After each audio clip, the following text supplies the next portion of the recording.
Hello everyone and welcome back to the after party.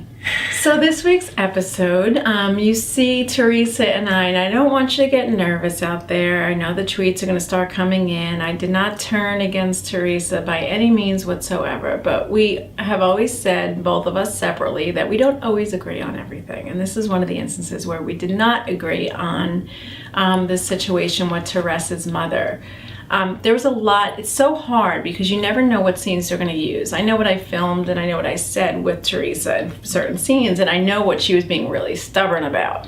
And basically, Teresa wanted an apology for Teresa, not for doing anything wrong per se, but just like getting in the middle of things, in the muck of things. And my thing to Teresa was, girl, this is not your issue. This is between Victoria Gotti and the twins and Reno, not even the twins, Teresa and Reno. Like, just say you're sorry for even getting in the middle and just move on. Because, you know, it got me in the middle and it just started a whole bunch of ruckus. So, hi Chula. So, my point was, you know, not like, I think you're wrong, Teresa, and you need to apologize. It was more like, let's just make this all go away. So sometimes, you know, even if you're kind of firm on your beliefs and everything, if it's really not your thing and you're not that passionate about it, like, if you can let it go to make peace, why not? Yes, but there's always a but. There's always a but therapeutically, and I'll tell you why. I agree with you. I am the queen of saying I'm sorry. It's okay to say you're sorry, and a lot of times it's the ego that will tell you not to do that, like not like so attached to not being wrong. Yeah, you know what I mean, right, Chulo? Like, you're not wrong. I understand. You know. The point though is that if you can make peace, yes, but not at the expense of self. So I'm always in favor of the olive branch. I'm always in favor of opening dialogue, you know, like, and being respectful.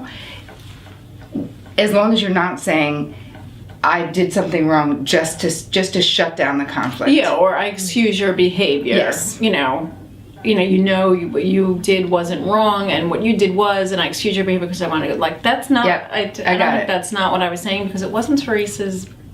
You know, I completely agree. You're saying it wasn't her side of the street. Yeah. She was trying to get involved with their side of the street. And that was your point. It was like, back out. There's nothing for you to be in there. Yeah. You don't need to do it, which I agree with. I just wanted to clarify that there's nothing wrong with apologizing for getting involved or whatever that is to make peace. And also, it takes a bigger person to open that dialogue and do it in a loving, way if you can. So I kind of just brought it up to Teresa as she saw at my kitchen table, and then I saw the veins popping out in her neck, and I was like, I just backed down right away. She doesn't want to do it. I'm not going to make her do it. It's not my mess either. I'm just trying to make peace here before my event.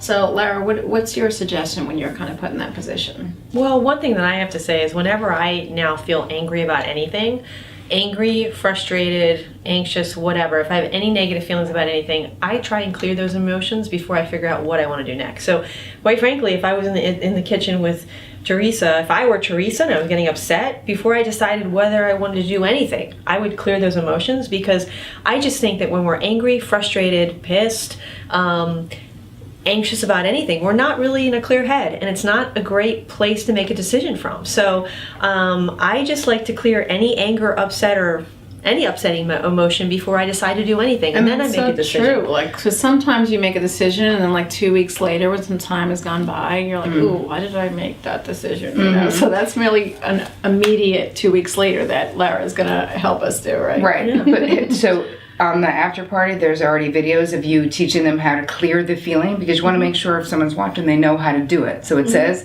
easy breezy fear clearing exercise, or what is it called? I'm basically gonna give you one video you guys already have, or you've already experienced, hopefully. But if you haven't done it, do it.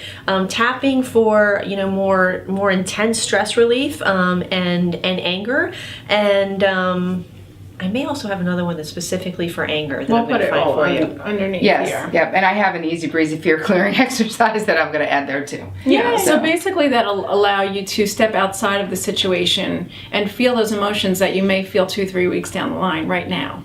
So you can make decisions based on that, not the heat of the moment and the anger and the fire that comes from your Right, so what are you doing? You're responding instead of reacting. Yes. And that is always a much more empowered place to come from when you can actually think about what is best for me in this. Yeah. Rather than I'm so pissed I want to lash, but where does that leave you? That leaves you 2 weeks down the road Yes. saying, why did I do that? Exactly. So everyone just calm down. I didn't go against Teresa. We were completely fine, 1,000% fine, off camera, on camera. You know, the editing likes to make things look a little bit more juicy than they are. Surprise, surprise. Welcome to reality television. So we're all good. T and I are still tight. Don't believe what you read.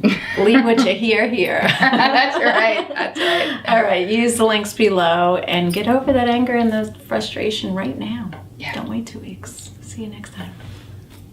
Say goodbye. Bye, Chulo. Bye.